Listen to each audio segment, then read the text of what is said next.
ka raste të tjera? Besoj ju jeni në gradën më të lartë për një shqiptar në... Po, por ka edhe shqiptar të tjerë që kanë grada të tjera, ka karabinier shqiptar, ka marshall shqiptar, edhe jo, jemi goxha.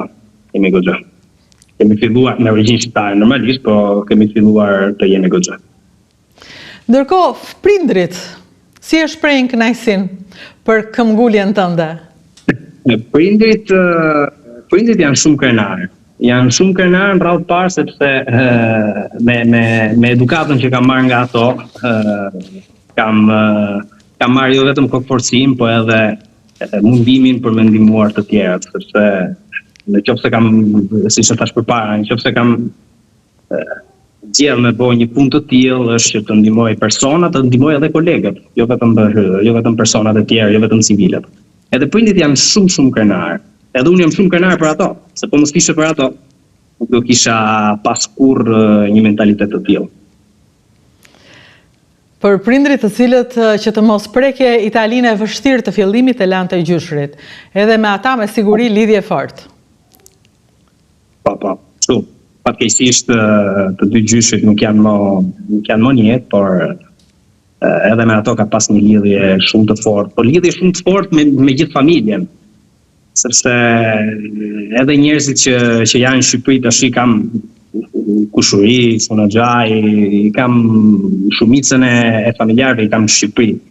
Edhe po i takoj çdo vit kam qejf të kthehem në Shqipëri për ja 3-4 ditë, paktën vetëm për me e pa kursin qytetin tim, edhe për me takuar njerëzit e mi. Kështu që asnjë shkëputje? Ja. Ndërkohë, je i martuar dhe ke fëmijë? Jam i martuar, jam pa fëmijë, akoma, por e kemi në mend. Mu duk sigur pash një fotografi me fëmijë, po. Do ke qenë ti i vogël. Do kem qenë unë i vogël, po. Jam i martuar, kam me 22 shtator, bëj një vit që jam i martuar. Të trashëgohesh. Ta din do me thënë aty, që kapiteni është i zënë. Zonja është shqiptare apo italiane? Italiane. Është italiane, është e vendit që ti tashmë i përket dhe nuk kam asnjë dyshim. Dhe dua të kthehem edhe pak në Torino, nëse më lejohet gjithmonë, unë e bëj pyetjen ti më thuaj ndalo, sepse Torino është shumë sfiduese si karrierë për ty. Punon praktikisht gusht 2023, gusht 2025 si komandant i njësisë hetimore të Torinos dhe jeton krime të rënda, vrasje, krim të organizuar. Domethënë ky është një moment shumë sfidues për karrierën, besoj edhe momenti që të solli këtu ku je. Shumë sfidues sepse domethënë kanë qenë disa krime që normalisht krime të rënda nuk është aq e thjeshtë i zbulosh, domethënë. Por kam pas fatin që kam pas kolegë që më kanë ndihmuar shumë, sepse komandanti pa bashkëpunëtorët e vet nuk shkon me asnjë vend. Edhe unë kam pas fatin që si në periudhën e formimit, si edhe në këtë periudhë kam pas kolegë me jetmen shumë të mirë edhe që më kanë ndihmuar shumë. Kështu që duhet i falenderoj ato në qoftë se po heci deri tash edhe jemi duke bërë intervistën bashkë. Ky fakt ja dedikon bashkëpunimit me njerëzit, komunikimit, faktin që ti e zhvilluar. Ti je një djalë këmbgulës, një djalë që bashkëpunon dhe kjo të solli në këtë moment kur ti ke më shumë mundësi që të tregosh veten dhe të bësh atë që ke dashur nga fëmijëria, të bësh mirë njerëzve, ti ndryshosh jetën për mirë. Ka pas një moment që të duket sikur dështove dhe nuk e bëre dot atë që doje, në kuptimin e ndihmës për një fëmijë apo për një njerëz që të ka dhëmbur shpirti, apo kjo punë nuk të lë shumë mundësi empatie? Themi që momentet e vështira janë, nuk mund të them që s'ka pas momentet vështira dhe nuk ka momentet vështira, por si thash përpara, nëse bën punën me shpirt, me zemër edhe me vullnet, nuk ka asnjë vështirësi që nuk mund të mposhtet. Që normalisht ka pas vështirësia dhe do ketë vështirësia të tjera. Por presojmë që të kemi po këtë vullnet edhe po këtë forcë.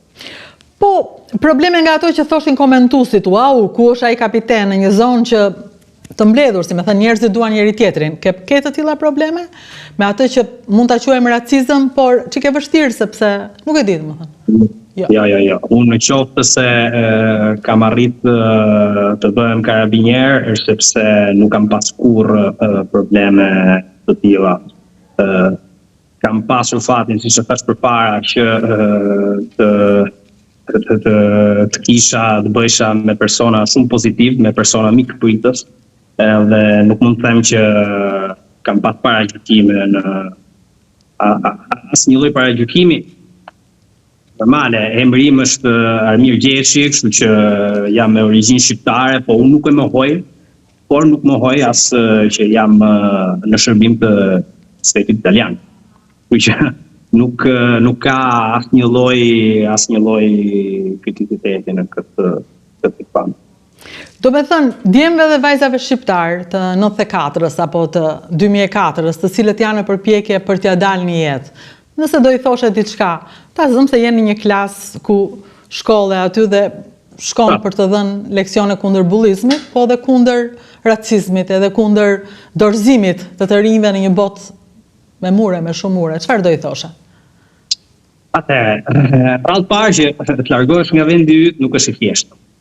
Nuk është gjë e thjeshtë, sepse është një sakrificë shumë e madhe nga ana parë, nga gjua, sepse flet një gjuhë tjetër, duhet mësosh se të bën një gjuhë tjetër. Edhe nga konteksti, domethënë që është kontekst komplet ndryshe nga konteksti ku ke qenë përpara. Unë i them mos dorëzohen kurrë. I them të bëjnë shkollën që duan të bëjnë, sepse shkolla është më e rëndësishme, kultura është gjëja më e rëndësishme që na ndihmon. Që na ndihmon për çfarë? Na ndihmon që të bëjmë punën që kemi qejf. Që mos të dorëzohen kurrë, edhe kur vështirësitë e jetës do i ndalojnë, ato mos të ndalojnë kurrë, sepse tash unë nga punëtor që isha, u bëra punën që i kisha qejf. Edhe që dëshiroj. Ky momenti që ti shkon punon sepse ti duhet të punoje. Ti nuk mund të rrihet prisë vitin tjetër. Hajde presim. Ti u futa në punë. Patjetër, nuk është në karakterin tim. Prindit e mi janë punëtor, kanë qenë punëtor gjithë jetën edhe unë kam marrë nga ato. Kështu që nuk mund të risha dot dorë në dorë. Duhet gjesha të bën një gjë për të bërë. Çfarë punë bëre atëherë? Punë druri, punoje në në fabrik. Punove në fabrik. Nuk e dije, po e mësove edhe atje. Po, normale. Janë punë që duhet të mësosh se s'bën, se për ndryshe nuk të mbaj njërin punë. Prandaj, këtë shikoja, nuk shikoja vetëm faktin se çfarë arrite ti, po të gjitha sfidat që kalove dhe mosdorësimin, po vazhdove deri në fund.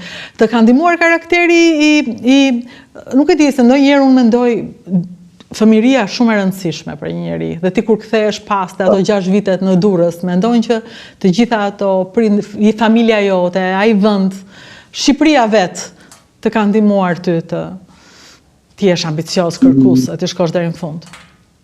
Patjetër që po. Si thash përpara, në qoftë se jam personi që jam, është sajt prindërve të mi, është sajt edukatës që më kanë dhënë. Kështu që patjetër që po. Edhe Shqipëria, domethënë vitet që kam jetuar në Shqipëri, më kanë ndihmuar sepse normalisht edukata nuk ta japin vetëm prindit, po ta japin edhe njerëzit që janë afër teje.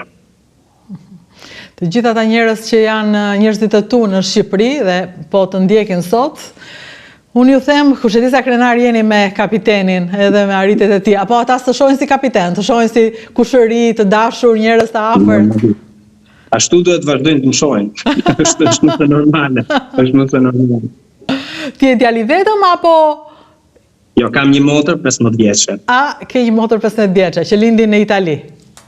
Lindi në Itali në vitin 2009. Po, 19 nëntor të 2009.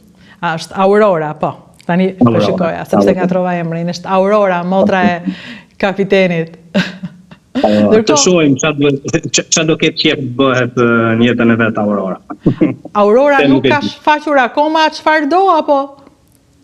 Jo, akoma jo, por një këshill vetëm i kam dhënë që të bëj punën që dëshiron.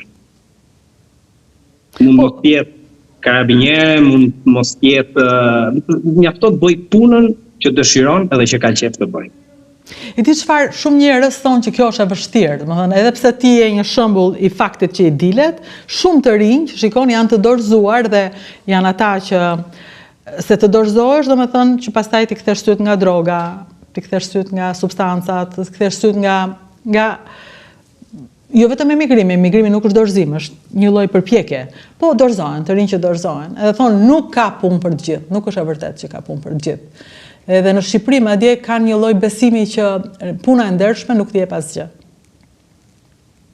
Nuk di them. Unë di vetëm duke marrë shembullin tim, unë kam arritur të bëhem karabinier sepse e kam dash, edhe kam mësuar, kam studiuar për këtë gjë. Edhe si puna ime, edhe shumë shqiptarë të tjerë e kam bërë. Ka shqiptarë që janë mjek, ka shqiptarë që janë onkolog, ka shqiptarë që janë avokat. Më thënë, si mas meje nuk duhet, ato njerëz që thonë kështu nuk duhet të dorëzohen kurrë, sepse për ndryshe solucionet ka solucionet thjeshta, po në jetë jetosh me ndershmëri është gjëja si mas meje gjëja më e mirë.